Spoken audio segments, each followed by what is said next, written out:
Hello everyone, कैसे हैं आप सब। तो आज हम बात करते हैं एक्सपोर्ट मार्केटिंग के ऊपर। एक्सपोर्ट मार्केटिंग का मतलब क्या होगा? Export marketing refers to the management of marketing activity for products that are sold internationally. In our previous video we will study about manufacturing and franchising. Franchising का मतलब भी क्या होता है कि हम कहीं बाहर दूसरी कंट्री के अंदर अपने प्रोडक्ट को सोल्ड कर रहे हैं। अब उन प्रोडक्ट्स की मार्केटिंग करना, जो भी हम प्रोडक्ट हम बाहर भेज रहे हैं इंटरनेशनल मार्केट के अंदर, जो प्रोडक्ट हमने सोल्ड किए इंटरनेशनल मार्केट के अंदर, उनका प्रमोशन करना, उनको मैनेज करना, उनकी मार्केटिंग करना, उसको हम एक्सपोर्ट मार्केटिंग बोलते हैं। For success in global market, exporter must understand the buying behaviour, needs and preference of foreign customers and create an export marketing plan to make their products valuable and attractive to international buyers. In the blog's post, we will discuss the importance of an export marketing, its key element, effective strategies, and the process of creating one. देखो, बिल्कुल simple सी बात है। अगर आप कोई भी product बाहर बेच रहे हैं, है ना, इंटरनेशनल मार्केट के अंदर बेच रहे हैं, तो आपको जो फॉरेन आपके कस्टमर्स हैं, उनकी नीड्स, उनकी ज़रूरतें, उनकी वो क्या चाहते हैं, वो क्या किस चीज़ को इम्पोर्टेंस देते हैं, वो सब चीज़ें अंडरस्टैंड करके, उनके बिहेवियर को अंडरस्टैंड करके, उनके व्यवहार को अंडरस्टैंड करके, आपको समझ के फिर आपकी एक्सपोर्ट मार्केटिंग के आपको प्लान बनाने पड़ेंगे कि भाई आप किस तरीके से अपने प्रोडक्ट को इंटरनेशनल मार्केट के अंदर शो करते हैं ताकि वो लोग अट्रैक्ट और आपके प्रोडक्ट्स को खरीदें। तो उसको हम एक्सपोर्ट मार्केटिंग बोलते हैं। बहुत सी चीज़ें हम इसके अंदर डिस्कस करते हैं। एक्सपोर्ट मार्केटिंग के अंदर उसके एलिमेंट्स क्या हो सकते हैं, उसको हम किस तरीके से इफेक्टिव बना सकते हैं, उनकी स्ट्रेटजीज क्या होंगी, उसको क्रिएट करने के प्लान्स क्या क्या होते हैं। Need of export marketing, export marketing की ज़रूरत क्यों है? देखो, बिल्कुल सिंपल सी बात है। अगर आप कोई भी प्रोडक्ट भेज रहे हो, कोई भी प्रोडक्ट आप इंटरनेशनल मार्केटिंग के अंदर सेल करना चाहते हैं, मार्केट के अंदर सेल करना चाहते हैं, तो अगर लोगों को उसके बारे में पता ही नहीं है तो वो कैसे खरीदेंगे? उनको पता लगना चाहिए कि ये ब्रांड मार्केट के अंदर नया है, इस ब्रांड के ये बेनिफिट्स हैं, ये आपके लिए यूज़फुल है। कंज्यूमर्स को पता चलेगा उनकी नीड्स के अकॉर्डिंगली ये ब्रांड अभी इंटरनेशनल मार्केटिंग के अंदर आ रहा है, एक्सपोर्ट किया जा रहा है। तो ऑल ओवर वर्ल्ड आपको सर्विसेज प्रोवाइड करवाई जा रही हैं। तो एक्सपोर्ट मार्केटिंग ज़रूरी है लोगों को बताने के लिए कि आपका क्या ब्रांड है, क्या आप मतलब आप सेल कर रहे हैं, एक्सपोर्ट कर रहे हैं चीज़ों को। तो उसके लिए हमें एक्सपोर्ट मार्केटिंग की नीड है। सिंपली अगर आपसे पूछा जाए तो आप उस चीज़ के बारे में लिख सकते हैं कि कौन सा ब्रांड है, उस चीज़ को बताने के लिए। दूसरी चीज़, आपके ब्रांड की रेपुटेशन इंक्रीज करेगा कि भाई ये जो प्रोडक्ट है इंटरनेशनल मार्केट के अंदर सेल किया जा रहा है।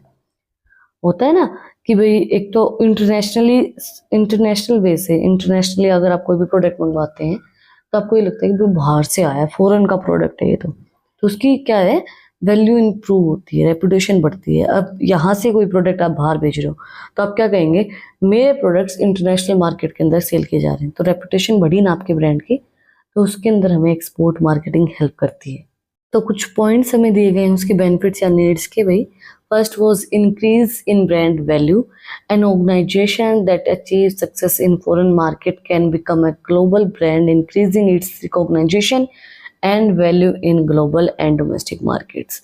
ये एक ऑर्गेनाइजेशन जो है वो सक्सेस प्राप्त करती है, एक अचीवमेंट प्राप्त करती है जब वो फॉरेन मार्केट के अंदर अपने ब्रांड्स को दिखाती है, ब्रांड को रिकॉग्नाइज करवाती है कि ये मेरा ब्रांड है, इसको हम एक्सपोर्ट कर रहे हैं।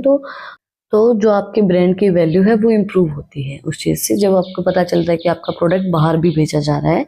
Next was improvement in product standard. Business selling their products in foreign market are required to maintain exceptionally products quality in order to comply with the international quality and the satisfied standard. Product के standard को improve करता है। अब आपने चीज़ देखी होगी, अगर आप कोई भी प्रोडक्ट, आप सिंपली एक एग्जांपल लेते हैं। घर पे आप रहते हैं, आप किस तरीके से रहते हैं? आपके कपड़े बहुत खुले खुले होंगे, आप बिल्कुल पजामा टी शर्ट इस तरीके से रहते हैं। जब आप बाहर जाते हैं तो क्यों अच्छे कपड़े पहन के जाते हैं, एक डिसेंट से बन के जाते हैं ना, अच्छे कपड़े पहन के जाते हैं। क्यों जाते हैं? कि भाई हमारा स्टैंडर्ड इम्प्रूव हो, हमें लोग ऐसे ना समझे, लोग भी ना समझे, लोगों से कोई मतलब नहीं है। दिक्कत होती है हमें खुद को कॉन्फिडेंस फील हो, भाई हाँ हम अच्छे लग रहे हैं, या फिर एक डिसेंट तरीके से हमारी ये पर्सनैलिटी है, हम अपनी पर्सनैलिटी को मेंटेन कर रहे हैं, वो चीज़ है। उसी तरीके से अगर आप घर पे कुछ भी बना रहे हैं, नॉर्मली आप कोई भी खाना बना लेते हैं, लेकिन जब आपके घर पे कोई मेहमान आता है तो आप अच्छा खाना क्यों बनाते हैं? अपने स्टैंडर्ड को इम्प्रूव करने के लिए, अपने स्टैंडर्ड को दिखाने के लिए। जब आपका ब्रांड बाहर कहीं सेल किया जाएगा तो आप उसके अंदर ये नहीं सोचोगे कि उसके अंदर कोई कमी निकाल पाए। आप उसके स्टैंडर्ड को जितना हाई हो सकता है उतना हाई करके बाहर के इंटरनेशनल मार्केट के अंदर शो करेंगे, क्योंकि हम नहीं चाहेंगे कि हमारा ब्रांड लो दिखे, हमें कॉन्फिडेंस फील ना हो, हमें ये लगे कि भाई हमारा ब्रांड अच्छा नहीं लग रहा है। तो हम उसकी क्वालिटी और उसके स्टैंडर्ड दोनों ही चीज़ों को मेंटेन करेंगे इंटरनेशनल तरीके से, कि अगर हमारा ब्रांड और हमारा प्रोडक्ट इंटरनेशनल वे में जा रहा है तो वो उसके लायक भी होना चाहिए, वो उस तरीके का होना चाहिए, वो इंटरनेशनल वे में रिप्रेजेंट करने के लायक होना चाहिए और उसका स्टैंडर्ड उसी के जैसा होना चाहिए। तो जो प्रोडक्ट का स्टैंडर्ड है वो उस चीज़ से इम्प्रूव होता है। Next was risk mitigation. Exporter can mitigate risk by tapping into multiple regions and markets. Downturns in one market can be offset by the increased sale in another, ensuring a more stable revenue streams for the business. Risk बहुत ज़्यादा है जब भी आप कोई भी product international market के अंदर लेके जा रहे हैं, तो उनका बिहेवियर, वहाँ के कंज्यूमर्स का बिहेवियर, उनके प्रेफरेंस, उनका टेस्ट और भी बहुत सी चीज़ें, उनका कल्चर, उनकी वहाँ की जो टेक्नोलॉजी है वो एक बहुत बड़ा चैलेंज आप लोगों के लिए क्रिएट करती है। तो रिस्क होता है उस चीज़ के अंदर कि आपके प्रोडक्ट की सेल वहाँ पे होगी या नहीं होगी। तो आप इस चीज़ को इंश्योर करेंगे आपका प्रोडक्ट ज़्यादा से ज़्यादा रेवेन्यू कमाए, ज़्यादा से ज़्यादा पैसे कमाए, ज़्यादा से ज़्यादा सेल करवाया जाए। तो उस रिस्क को कम करके, उन चीज़ों को समझ के कि भाई उनका कल्चर कैसा है, वो किस तरीके के प्रोडक्ट को लेना पसंद करते हैं, उसके अकॉर्डिंगली फिर हम अपने प्रोडक्ट को मैन्युफैक्चर करेंगे, फिर हम इंटरनेशनल मार्केट के अंदर उस प्रोडक्ट को लेके जाएं। नेक्स्ट है import of new technology. Simple सी बात है, अगर आपके एक्सपोर्ट बढ़ेंगे, आप बाहर चीज़ें ज़्यादा बेचेंगे, तो आपके पास बाहर की कंट्री की करेंसी ज़्यादा आएगी। ज़्यादा आपके पास करेंसी आएगी तो आप क्या कर सकते हो, ज़्यादा चीज़ों को बाहर से खरीद सकते हो, इंपोर्ट करवा सकते हो, क्योंकि आपके पास उनकी करेंसी है, आपके पास ज़्यादा करेंसी एक्सचेंज हो रही है। तो large scale exports organisation can earn more foreign exchange which can be used to import advanced technology, machineries and component. This in turns can improve the competitive capacity of the organization. देखो, अगर आपकी company जो, आपकी organisation जो बहुत ज़्यादा export करे, चीज़ों को बहुत ज़्यादा बाहर भेज रही है, तो आपको ज़्यादा से ज़्यादा अर्न करने मिलेगी फॉरेन करेंसी। उसकी हेल्प से आप एडवांस टेक्नोलॉजी खरीद सकते हैं, चीज़ों को मैन्युफैक्चर कर सकते हैं, नए नए कंपोनेंट खरीद सकते हैं। तो वो चीज़ आपकी ऑर्गेनाइजेशन की कैपेसिटी को इम्प्रूव करने में हेल्प करती है।